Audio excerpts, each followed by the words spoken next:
Each thing I review, I rush through so I can review something else. But first, let's go ahead and talk about Insomnia by Stephen King.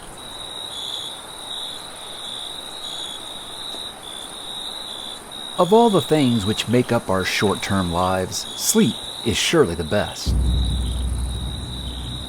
Sleep is the overlooked hero and the poor man's physician. There is a gulf fixed between those who can sleep and those who cannot. It is one of the greatest divisions of the human race. And the hardest for man is to lie to himself between 3 and 6 in the morning. Perhaps real beauty was something unrecognized by the conscious self. A work that was always in progress, a thing of being rather than seeing. It was life, often unsatisfying, frequently cruel, usually boring, sometimes beautiful, while once in a while exhilarating.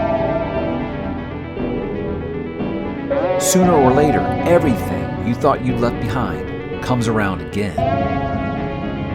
For good or ill, it comes around again. Because Ka was like a fish. Ka was like a sand dune. Ka was like a wheel that didn't want to stop but only to roll on, crushing whatever might happen to be in its path. A wheel of many spokes. But one thing about Ka is that it's slippery. Slippery as some nasty old fish that won't come off the hook but just keeps on flopping around in your hand. He knew what it was like to be on the inside, caught in a web woven from your sickest fears and your most traumatic experiences. There was no way to retreat from it, and no way to cut through it.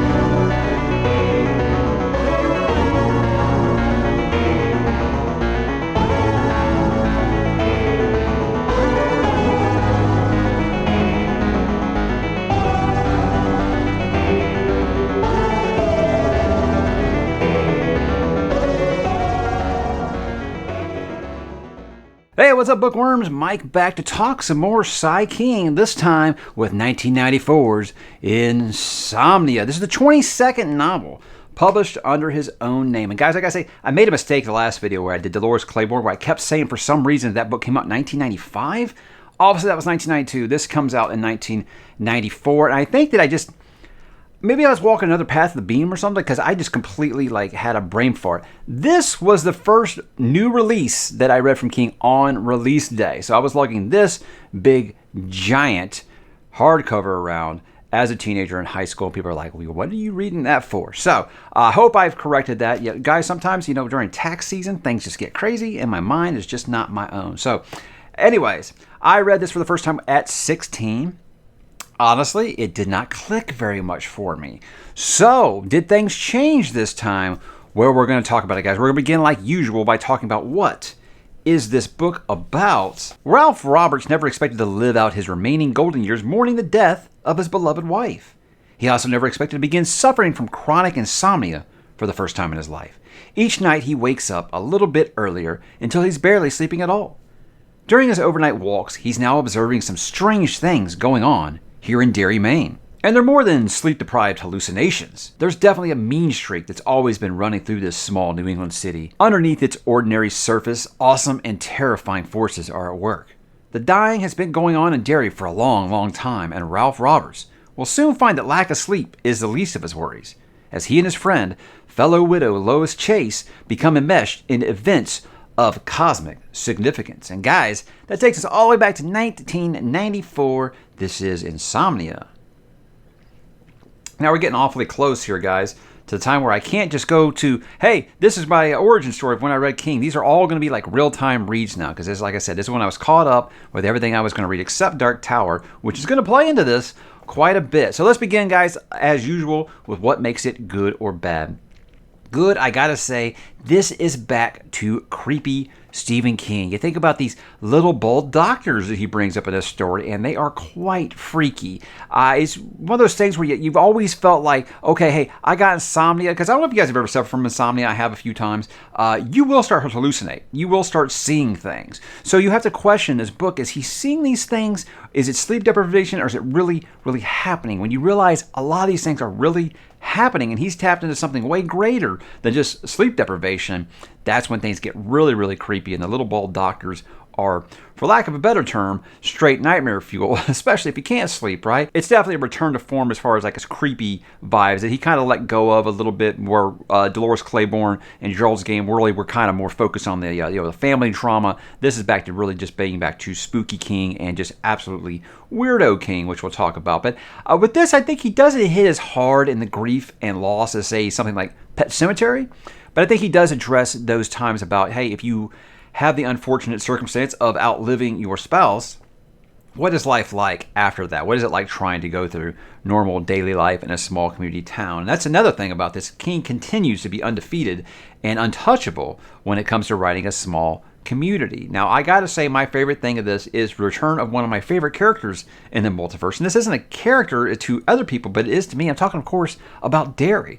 Derry is obviously the setting of It, my favorite Stephen King book. And there are multiple references to events that take place in It and locations. There's even a character that returns from It. There's a big baddie from It that is mentioned quite a few times. So yeah, it's one of those things where it just kind of feels like coming home, but is this really a kind of a home that you want to come back to? But like I said, lovers of It are going to find plenty of little Easter eggs and mentions here. They're going to be like, yes, I remember this. And I'll get into that more when I touch on Multiverse Connections at the end.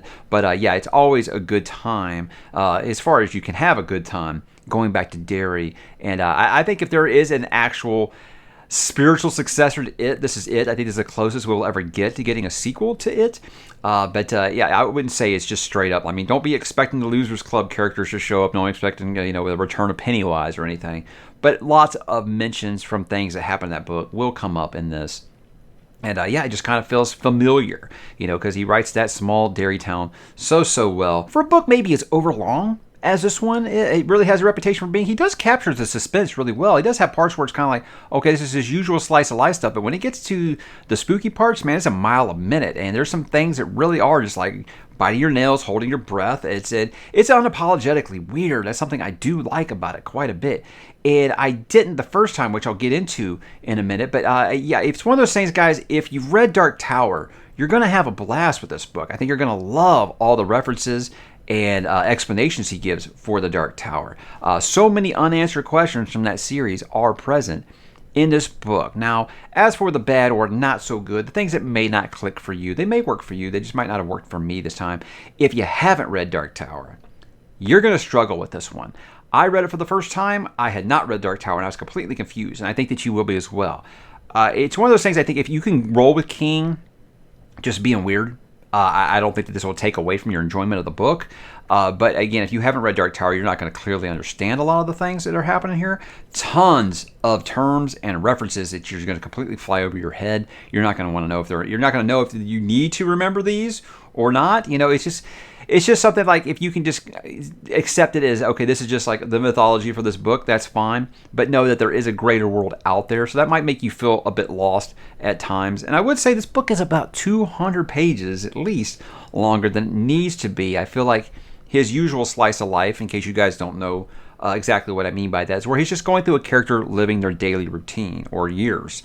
He usually does that really, really great. It's not that good here. It does struggle a bit with the daily slice of life stuff. It does tend to be why a lot of people call this book boring, because he does spend a lot of time just doing a lot of nothing. And where something like 11/22/63, a revival, where I absolutely love when he does that, it's not the same here. And I think it's just because I don't think he's ever wrote a protagonist as old as Ralph. There's not a lot of excitement going on at that age, after your spouse has passed away. But books does still have lots of twists and turns to go on, but the slice of life stuff, it could have been a little bit better. Lastly, he's really preaching. Now, look, guys, this happens with every King book. He's always going to wear his political beliefs on his sleeve. Doesn't bother me. It might bother you. Here's the thing: no matter where you stand on the subject of abortion, he does really, really, really, really elaborate on that in this book, like to a point where you're like, I get it. I understand where you stand. Kind of the same problem that I had with Billy Summers. I don't care where you stand on these things. With me, it's just like, I know where you stand, Stephen. I've followed your Twitter account. You don't have to keep telling me over and over and over again. Now, it's not like Tommyknocker's bad, but it is the point where it's like, I get it. I get how you feel about abortion. So no matter where you stand on that, I think that you're going to kind of feel like, okay, this is starting to grind on me a little bit.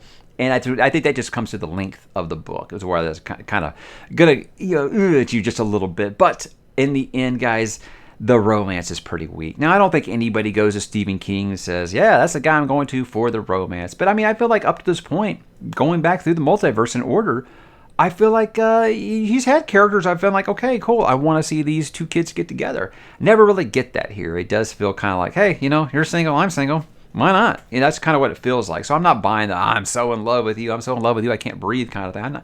I don't get that at all. I think that's something he wouldn't really perfect until 11/22/63. But with this, it's just like, I mean, they could have just been good old pallies, and I would have been fine with it. But let's get into why I think that you guys should read it if you are currently starting Dark Tower, or you've already read it. But if you're currently starting Dark Tower, I damn near say it's imperative that you read this book before Dark Tower 6 or at least 7, because there is a main character that kind of arrives late to Roland's quartet in that book that you'll be like, where does this character come from? Why are they important? This book kind of gives an origin to that and how they end up where they end up. I thought it was just like, oh my God, this is incredible. So I think it explains a lot of things about Dark Tower. It talks about Ka, talks about the levels of the tower, the purpose and random, talks about the big bad of that series. And yeah, all kinds of things I think that really add to the mythology of the Dark Tower. However, if you haven't read Dark Tower, if you have no interest to read Dark Tower, a lot of these things are going to fly over your head and you're going to be like, this is just King being a weirdo again. So I think you might actually struggle with it. Now, I have talked to people who have never read Dark Tower that do really like this book. So I could be wrong. I just keep thinking back to, I read this for the first time before I read Dark Tower and I didn't get anything. And I think that maybe that's why it's stuck in my memory as one that I just really wasn't that into. So being such a new King reader at the time, I had to zip through everything he had written up to that point, except Dark Tower. But yeah, maybe that was a reason why for me. So it's something to put in consideration. So your mileage may vary on that one. So if I got final thoughts about this, guys, I gotta say I did kind of go into this time almost like it was a funeral. Like I said, in my memory, I was like, I didn't really enjoy the book very much. It was stupid long. And I used to joke that Stephen King's Insomnia is the cure for insomnia because it'll make you fall asleep. This time, it was a completely different reading experience for me. I think I got to about the 1/3 mark, and I just could not put it down because I am such a Tower junkie now. But the thing is I mean, so many answers to questions I've had even after finishing Dark Tower, I feel like are addressed in this story. So if you read this after Dark Tower, I think you're going to absolutely love it. And I do say, again, I don't feel like it's going to break anything for you if you don't read it before you read the Dark Tower series by itself. I think it's going to be greatly beneficial to you if you read it before book 6 or 7. Now, I know this is a long book to try to fit in between that, but it's not imperative. It's just something I think will really, really benefit you a lot because it'll give a lot of background to some characters. Now, I did that video recently where I talked about what you should read before Dark Tower, one of the questions I get the most, and I did mention in there some of the other stories I think that will help, but I think this one is almost as big as Salem's Lot and being important to reading before you read Dark Tower because there are just so many things that'll be so clear to you now. So that's kind of where I am with it. So as someone who, like I said, it is her favorite Stephen King book, if you are like me, I think you'll find plenty to like here because it does feel like a reunion of sorts because you do see a member of the Losers Club in this, and you do get references to many events that happen in it. And we're going to talk about some of those events now, guys. So I think that we are going to talk about some multiverse connections that might be spoilery to you. So if you haven't read everything in the multiverse, especially Dark Tower, I don't know how you'll feel about this. I'm going to try to keep it as simple as possible. I don't feel like I'm going to ruin an ending for you or anything, but some people get really, really sensitive about spoilers, and I do understand it, and I just feel sick if I ruined anything for someone. So with Multiverse Connections, guys, it's clear that King was really leaning heavy into Dark Tower at this point. I think back to, a few reviews back, I did Needful Things and talked about how the ending of that book really might not make sense to you what Sheriff Pangborn's doing there at the end if you haven't read Dark Tower. I feel like with this, you're going to have a lot of those same feelings. But again, he was starting to, I think he really had Dark Tower on his mind at this point, how to really tie his multiverse together with using the Dark Tower as like the connective tissue. And it's very, very clear because he's starting to work it into all of his books here. And we were still a couple of years away from Wizard in Glass. But let's talk about these actual connections here. It, obviously, is going to be the first one that comes to mind. Derry is your big one there. It details a lot of the things that happen after Pennywise is defeated in that book. There is some supernatural disasters that happen to the town after that. That is referenced numerous times here. Pennywise himself is actually referenced by the Crimson King. So that's a neat little Easter egg. And Mike Hanlon appears in this again. Mike Hanlon, member of the Losers Club.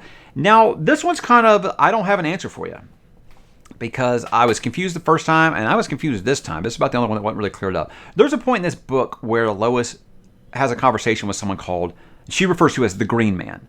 And this has kind of been a bit of speculation from fans for years. And I don't think we've ever gotten like a real answer. Some people think it's Masharan, the turtle, from It. Some people think it's Gon, which is basically God in the multiverse. I don't have an answer for you. So that one's kind of left up to you. I think that's up to your interpretation. As far as I know, I don't think King's ever answered that himself. So I am not sure. I was asking some people after I read this second time, even my guy Jaime and Fuego at the horror show, even he was like, I don't know, man. So who knows? Who knows? Next up, we got the Dead Zone and Desperation. And this is because there's a tabloid sheet, and it's called The Inside View. Also makes an appearance in there. Has an ad for Insomnia in it. How about that? So always fun little things like that. You know, you got little dirt sheet that just kind of ties everything together. Gerald's Game, the truck driver at the beginning does mention Ray Joubert, which is the Moonlight Man from Gerald's Game. So a serial killer, obviously, that is very fresh because he mentions him in the same sentence with Dahmer. So I always like stuff like that to make it feel like that's just normal conversations at that point, putting our real world stuff and his world stuff in the same sentence. Misery, at one point, Lois does try to get the attention of Connie Chung, and she's telling her, I'm your number one fan. So that's a fun little kind of a wink at the reader if you've read Misery. Pet Cemetery, one of Atropo's little souvenirs or trophies, whatever you would like to call it, has the shoe of Gage Creed that actually flew off when he got hit by the semi-truck. So yeah, it's some dark stuff, guys. Rose Matter, Rosie, she has this picture that's like a gateway kind of to another world, which you assume is Roland's world of the Dark Tower. There is also a framed photo of Susan Day's picture on the wall. Susan Day, How Many Kids You Kill a Day? That the big character in this book. But the picture that Ralph uses in this to get on the plane there towards the end, I got to believe it's kind of the same thing. Again, that one's not really confirmed for me. That's just kind of what I went to. And guys, here's the big one, Dark Tower. I mean, this is obviously all of the big ones here. The first appearance of the Crimson King. If we're doing this like comic book issues, this is the first appearance of this character. You heard some references, but this is the first time that the character appears on the pages. So this completely warped my mind. I did not remember this at all. So, yeah, really, really cool encounter, and gives you your first glimpse of the Crimson King before you get to the latter half of the Dark Tower. So very, very cool. As you know, the Crimson King is the overall big baddie of the Dark Tower series, and it's interesting glimpse at this character in its first appearance. Clotho explains at one point to Ralph and Lois about thinking of life as a skyscraper, and he puts this image in Ralph's mind. And Ralph actually sees the Dark Tower, roses and all. So that's a really neat idea. They explain Ka, how it being a wheel and things like that. Ka comes up a ton in this book, and it's like to a point where I'm like, so is this just part of Ka that Ralph just all of a sudden knows what Ka is and he's actually explaining it to people? So there's lots of questions like that, but Dark Tower fans are going to just be like, yeah, it's Ka, it makes sense, But Lachesis at one point actually it refers to where people go when they die, and he says there are other worlds than these. I think that's a nice little nod. Purpose and Random and Higher Purpose and Random are explained in great detail here, and that's really, really cool. I will get into that into a Dark Tower video, guys, about what that is, because I can make an entire video explaining about Purpose and Random and the White and things like that, because it gets really, really deep. You start getting into the Beam Guardians and all that stuff, but it's really, really cool how they explain it here. Dorrance tells Ralph at one point that he's part of his quartet.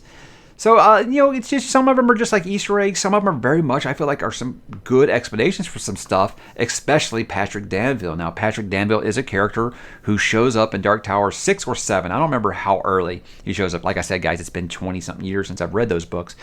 And I was always one thing where I was like, who is this character, and why is he with us now? I don't even understand what's going on. This gives an origin to that, and it gives you a little vision of what is to come. I don't want to say too much, but he does draw a picture of this cowboy that has been kind of haunting his dreams, and he tells his mother that, you know, he's going to name him Roland.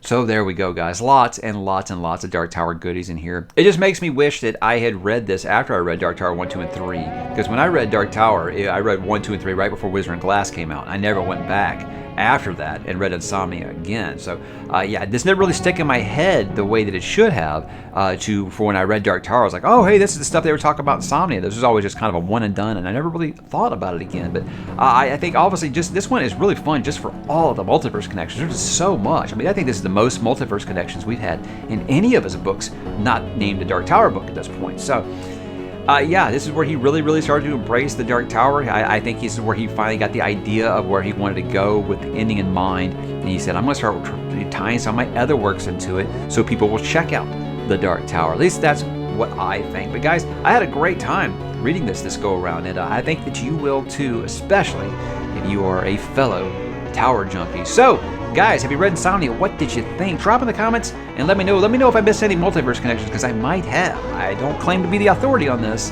I just mentioned the ones that I remember. So drop in the comments, guys, and I will talk to you there.